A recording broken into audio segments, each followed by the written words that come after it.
Olá, queridos internautas e telespectadores aqui da TV Mundo, a TV da Nova Era.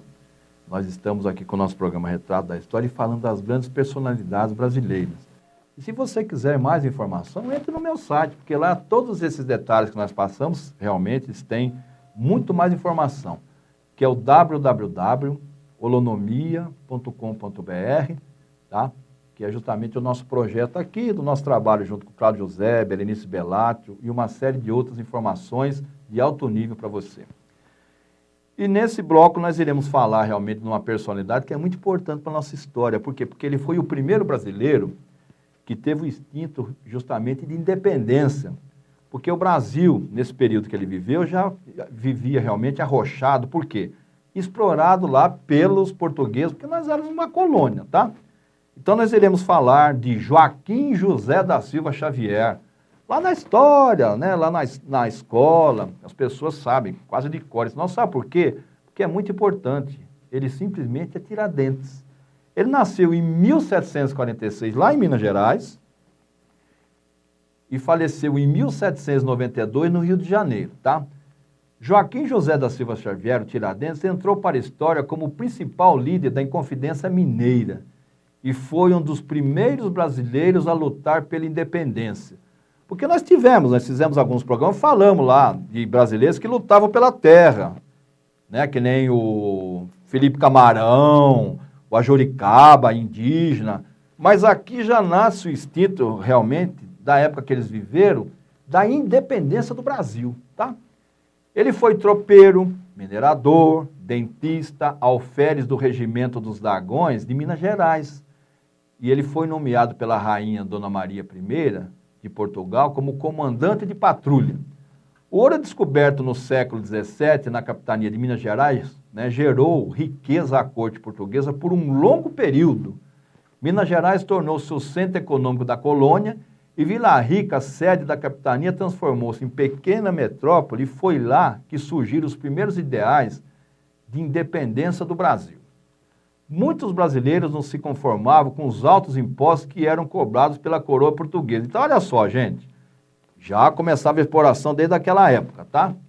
Depois de décadas, as minas não rendiam tanto. Mesmo assim, a coroa cobrava 1/5 de tudo. Então, aqui cabe um comentário seguinte, 1/5 significa o quê? Significa 25%, tá? 20%. Então, hoje, nós temos uma carga tributária no país que é muito mais do que aquela época, gente. Hoje, nós temos uma carga tributária de quase 40%. Então, as coisas não mudaram muito daquela época, não. Só que é lógico, o país hoje tem outro tipo de economia, outro tipo de prosperidade, mas o nível de imposto, inclusive, ele dobrou daquela época, hein, gente? Só para vocês verem quanto que nós pagamos de imposto aqui nesse país, tá?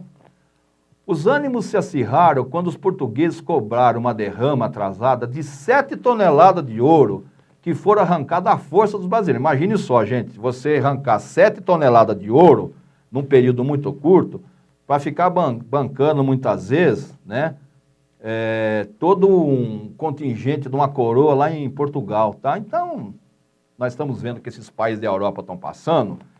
E isso também é fruto daquilo que eles abusaram dos seus colonos, né, dos seus comandados lá no passado, tá? Tiradentes envolveu-se profundamente na Inconfidência Mineira. Em 1787, ele licenciou lá do cargo dele, né, e viajou ao Rio de Janeiro, e ele contatou lá uma turma que tinha os ideais iluministas. Que era o quê? Que estava acontecendo transformações na Europa.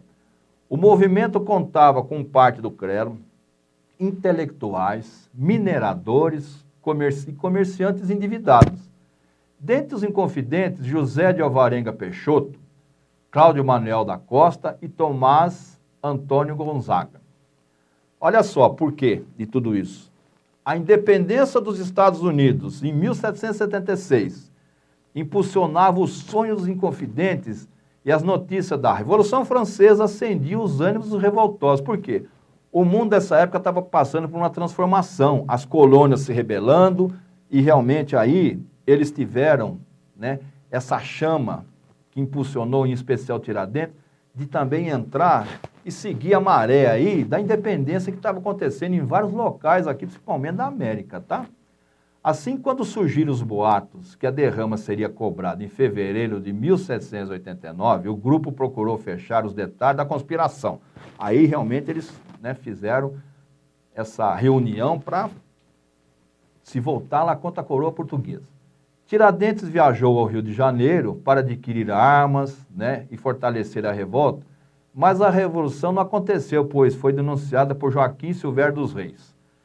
Os delatores eram grandes devedores do tesouro, entregaram seus parceiros em troca de perdão das dívidas, né?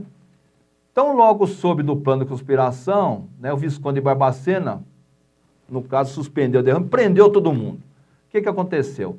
Tiradentes foi preso, ninguém assumiu, no caso, o que estava acontecendo, ele assumiu, tá?